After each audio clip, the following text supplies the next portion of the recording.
Welcome to BRK news. This is Surya Varma. TV కొనేవారికి ఈ big shock. కొత్త ఏడాదిలో కొత్త ధరలు. జనవరి నుంచే బాదుడే. కొత్త ఏడాదిలో టీవీ కొనుగోలు చేయాలనుకునే వారికి ఇది చేదు వార్త. 2026 జనవరి నుంచి టీవీల ధరలు పెరిగే అవకాశం ఉంది. అంతర్జాతీయంగా మెమరీ చిప్ల కొరత, డాలర్తో పోలిస్తే రూపాయి విలువ పడిపోవటం వంటి కారణాలతో ధరలు 3 నుంచి 4% వరకు పెరగవచ్చని పరిశ్రమ వర్గాలు అంచనా వేస్తున్నాయి. ఇక విషయంలోకి వెళ్తే ప్రస్తుతం ఆర్టిఫిషియల్ ఇంటెలిజెన్స్ AI సర్వర్ల కోసం high band with memory HBM చిప్లకు భారీగా డిమాండ్ ఏర్పడింది. దీంతో చిప్ తయారీ కంపెనీలు అధిక లాభాలు వచ్చే AI చిప్ల ఉత్పత్తికి ప్రాధాన్యం ఇస్తున్నాయి. ఫలితంగా టీవీల వంటి పరికరాలకు అవసరమైన చిప్లు సరఫరా తగ్గి వాటి ధరలు విపరీతంగా పెరిగాయి. దీనికి తోడు డాలర్ మారకంలో రూపాయి విలువ తొలిసారి 90 దాటడంతో విదేశాల నుంచి దిగుమతి చేసుకునే ఓపెన్ సెల్, మదర్ బోర్డ్ వంటి విడిభాగాల వ్యయం కూడా పెరిగింది. LED టీవీ ధరలపై క్లారిటీ వచ్చేసింది. ఈ పరిణామాలతో LED టీవీల ధరలు 3% వరకు పెరిగే అవకాశం ఉందని hire appliances India president SS Satish తెలిపారు.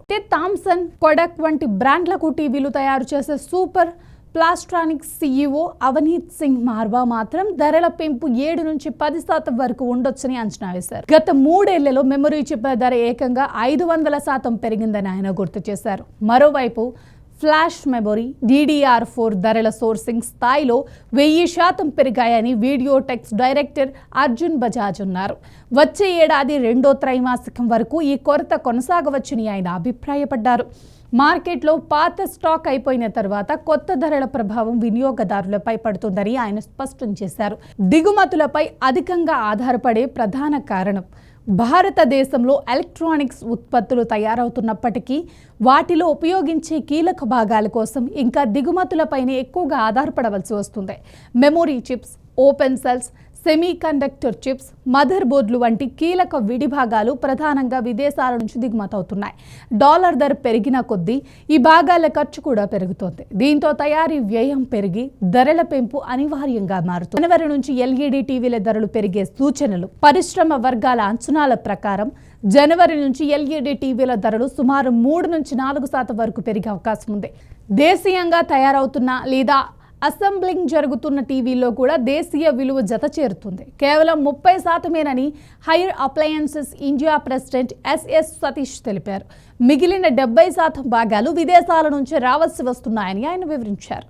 ప్రస్తుతం డాలర్ విలువ 90 దాటడంతో ఈ భారాన్ని పూర్తిగా కంపెనీలు భరించడం కష్టంగా మారిందని చెప్పారు. GST తగ్గింపుతో గతంలో లభించిన ఊరట, గత సెప్టెంబర్లో ప్రభుత్వం 32 అంగుళాలు మరియు అంతకంటే ఎక్కువ పరిమాణం ఉన్న టీవీలపై GSTని 28% నుంచి 18% తగ్గించింది. దీనివల్ల టీవీల ధరలు గరిష్టంగా 4500 వరకు తగ్గాయి. అప్పట్లో మొత్తం ధరల్లో సుమారు 10% తగ్గుదల కనిపించింది. అయితే ఇప్పుడు జనవరి నుంచి ఆ తగ్గుదలతో కొంత భాగం తిరిగి పెరుగుదల రూపంలో కనిపించే అవకాశం కూడా ఉంది.